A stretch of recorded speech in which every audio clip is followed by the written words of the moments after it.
시편 109편 끝절 생각하게 되었는데요. 시편 109편 어떤 시라고 했습니까? 시인이 자신을 무고하고 괴롭게 하고 힘들게 하는 자들로부터 당하는 여러 가지 억울한 일들, 힘든 일들을 하나님께 기도로 아뢰는 시다라고 했어요. 자, 그 모든 기도를 하나님께 드린 후에 시인은 그 마지막을, 그 끝을 어떻게 마무리하고 있습니까? 그가 궁핍한 자의 오른쪽에 서사 그의 영혼을 심판하려 하는 자들에게서 구원하실 것임이로다. 그는 자신의 기도를 들으시는 하나님이 궁핍한 자의 오른편에 서서 그 영혼을 심판하고 해하려 하는 모든 악한 세력으로부터 구원해 주시는 하나님이라는 사실을 다시 한번 확인하는 것으로 이 시를 끝마치고 있어요. 맞습니다. 우리 하나님은 궁핍한 자의 오른편에 서서 궁핍함으로 인하여 고통하는 자를 도우시는 하나님이세요. 자, 오늘 본문 말고 성경 다른 말씀 통해서 한번 확인해 볼까요? 시편 69편 33절 말씀 같이 읽습니다. 여호와는 궁핍한 자의 소리를 들으시며 자기로 말미암아 갇힌 자를 멸시하지 아니하시나니. 이처럼 우리 하나님께서는 가난하고 궁핍한 자들의 기도를 들으시고 그들을 대적하는 악한 자들의 손에서 구원해 주시는 분이세요. 다윗은 이 사실을 확실히 알았어요. 그래서 하나님께 기도할 때 이렇게 기도합니다. 역시 같이 한번 읽어봅니다. 시편 40편 17절 말씀 시작.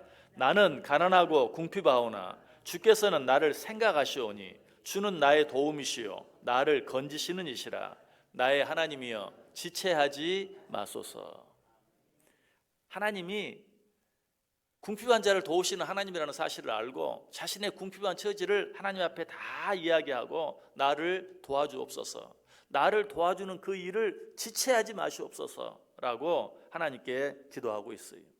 다윗뿐만이 아니 시편의 많은 내용을 기록한 아삽도 이 사실을 누구보다 잘 알았어요.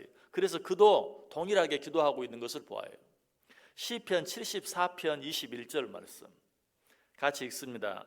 학대받은 자가 부끄러이 돌아가게 하지 마시고 가난한 자와 궁핍한 자가 주의 이름을 찬송하게 하소서.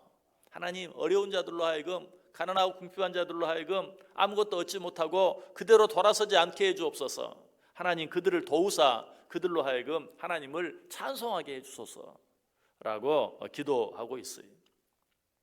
자, 그런데 계속해서 가난한 자, 궁핍한 자라는 말이 나오는데 여기서 가난하고 궁핍한 자가 도대체 누구인가? 돈이 없고 입을 것, 먹을 것이 없는 자들을 말합니까? 물론 직접적으로는 그런 자들도 가난한 자에 속하고 궁핍한 자에 속해요.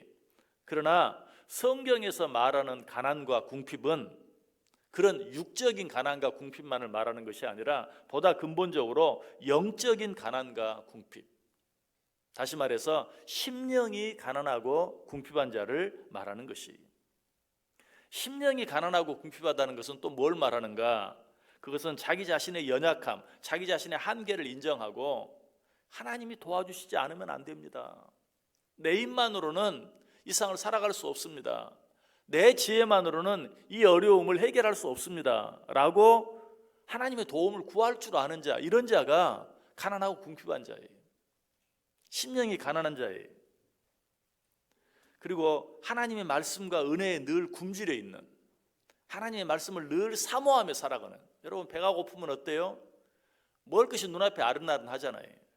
마찬가지 영적으로 주려 있는 자들은 어때요? 하나님의 말씀이 늘 눈앞에 아른아른해요. 바로 그런 상태, 이런 상태가 영적으로 가난하고 궁핍한 자의 상태예요.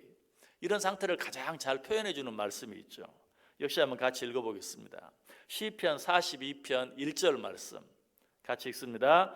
하나님이여, 사슴이 시냇물을 찾기에 갈급함같이 내 영혼이 주를 찾기에 갈급하나이다. 사슴이 시냇물을 찾기 위해서 갈급함. 사슴이 목이 마르면 어떤가? 물을 마시기 위해서 위험을 무릅쓰고 동네에까지 내려와요. 자기 목숨이 위험한 줄 알면서도 바로 그런 상태, 한 모금의 물을 먹기 위해서, 마시기 위해서 목숨을 거는 그런 상태, 그게 바로 사모하는 영혼, 즉 심령이 가난하고 궁핍한 자의 모습이. 하나님은 이런 자들과 함께 하시고 이런 자들을 도우신다. 그리고 이런 자들을 구원해 주신다라고 말하고 있어요. 또 한 가지 심령이 가난하다는 것은 자신의 죄악되고 부족한 심령의 상태로 인해서 늘 마음 아파하는, 나는 죄인입니다, 그것으로 인하여 늘 마음 아파하는 그런 마음, 바로 이런 자가 심령이 가난한 자요 궁핍한 자예요. 그런데 놀라운 사실은 하나님께서 이런 자들을 도와주시고 구원해 주실 뿐만 아니라 그런 자들에게 새로운 생명을 허락해 주신다. 우리 말씀을 통해서 확인해 보겠습니다. 시편 72편 12절에서 14절까지 시작. 그는 궁핍한 자가 부르짖을 때에 건지며 도움이 없는 가난한 자도 건지며 그는 가난한 자와 궁핍한 자를 불쌍히 여기며 궁핍한 자의 생명을 구원하며 그들의 생명을 압박과 강포에서 구원하리니 그들의 피가 그의 눈앞에서 존귀히 여김을 받으리라. 하나님은 이처럼 심령이 가난하고 궁핍한 자들을 그저 도와주시는 정도가 아니라 그들에게 새로운 생명을 허락해 주시겠다라고 말씀하고 약속하고 있어요. 이 세상에서 가장 불쌍한 사람이 있다면 어떤 사람일까요? 육적인 가난과 궁핍은 느끼면서도 영적인 가난과 궁핍은 느끼지 못하는 사람, 이런 사람이 가장 불쌍한 사람이에요. 뿐만 아니라 육적인 부요함이 곧 영적인 부요함인 것처럼 착각하며 사는 사람, 이런 사람도 가장 불쌍한 사람이고 가장 어리석은 사람이에요. 성경에 보면 그런 사람이 나와요. 또 한번 같이 읽어볼까요? 요한계시록 3장 17절과 18절 같이 읽습니다. 내가 말하기를 나는 부자라 부요하여 부족한 것이 없다 하나 내 곤고한 것과 가련한 것과 가난한 것과 눈먼 것과 벌거벗은 것을 알지 못하는도다. 내가 너를 권하노니 내게서 불로 연단한 금을 사서 부요하게 하고 흰 옷을 사서 입어 벌거벗은 수치를 보이지 않게 하고 안약을 사서 눈에 발라 보게 하라. 어떤 사람이 자신이 육신적으로 부족한 것이 없다 해서 영적으로도 부족함이 없는 것처럼 살아가는 그런 자들은 어리석은 자들이다. 그런 자들은 자기 눈에 안약을 사서 발라서 자기가 얼마나 벌거벗은 상태에 있는지 보아야 한다. 여러분, 벌거벗은 임금님 이야기 잘 알잖아요. 어떤 사람에 속아서 이 옷은 착한 사람들의 눈에만 보이고 나쁜 사람들 눈에는 보이지 않습니다. 그래서 그 옷을 입고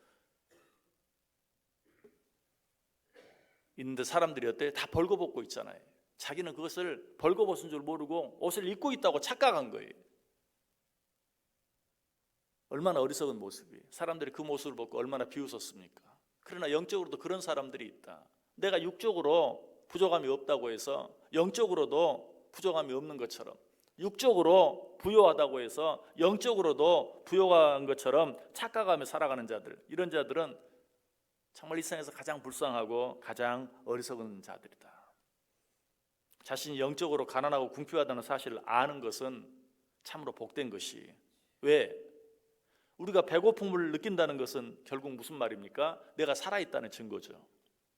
영적으로도 마찬가지. 영적으로 가난하고 궁핍하다는 사실을 아는 것은 내 영혼이 아직 살아있다는 증거예요. 이런 자에게는 가능성이 있어요.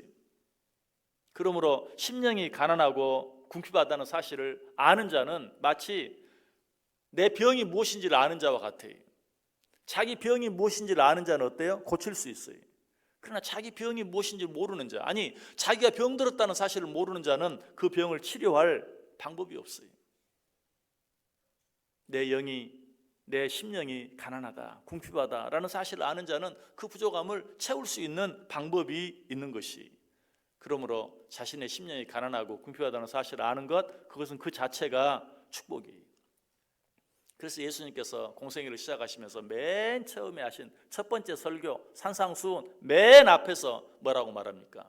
심령이 가난한 자는 복이 있나니 천국이 그들의 것이며 애통하는 자는 복이 있나니 그들이 위로를 받을 것입니다. 자기 자신의 영이 가난하고 궁핍한 상태에 있다는 것, 그것을 아는 것만큼 큰 축복이 없다는 것이, 하나님은 이런 자들의 오른편에 서 주신다. 무슨 말이죠? 하나님은 그런 자들의 편이 되어 주신다.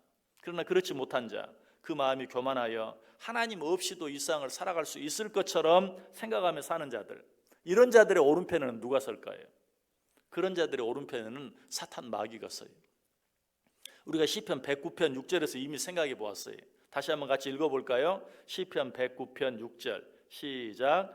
악인으로 저를 제어하게 하시며 대적으로 그 오른편에 서게 하소서. 하나님 도움 없이도 자기 혼자 살 것처럼 생각하며 사는 자들, 이런 자들의 오른편에는 누가 선다? 사탄 마귀가 선다.